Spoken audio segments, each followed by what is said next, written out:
Hi friends, நான் மீஷோலேருந்து ஒரு product order பண்ணியிருக்கேன். அது வந்து எப்படி வந்திருக்குன்னா கொஞ்சம் சப்பி பிச்சு தான் வந்திருக்கு. அது எப்படி இருக்குன்னு உள்ளே போய் பார்ப்போம் எப்படி இருக்குன்னு. ஓகே, நான் வந்து பிச்சாச்சும் அந்த பிறகு எடுத்து பார்ப்போம்.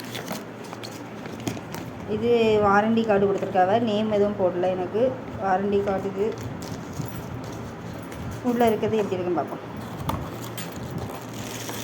வெளியே எடுத்துகிட்டு காமிக்கேன். இதாங்க தண்ணி சூடு பண்ணுறதுக்கும் வாங்கியிருக்கோம். ஆனால் வந்து எப்படி இருக்குன்னு நான் வந்து வியூ சொல்லிவிட்டு சொல்கிறேன். என்ன போட்டு பார்த்துட்டு சொல்கிறேன். நல்லா இருந்துச்சுன்னா பாருங்கள் எப்படி இருக்குது, நல்லா இருக்கா, ரேட்டு பரவாயில்லையா, ரேட் எவ்வளவு, இவ்வளோத்துக்கு ஆர்டர் பண்ணேன் பார்த்துட்டு வீடியோ டைட்டில் போட்டு விட்றேன். என்ன எப்படி இருக்குன்னு சொல்லுங்கள். பிடிச்சிருந்தா லைக் பண்ணுங்கள், கமெண்ட் பண்ணுங்கள், ஷேர் பண்ணுங்கள், மறக்காமல் சப்போர்ட் பண்ணுங்கள், அதாவது சப்ஸ்கிரைப் பண்ணுங்கள். ஓகே ஃப்ரெண்ட்ஸ், பாய்.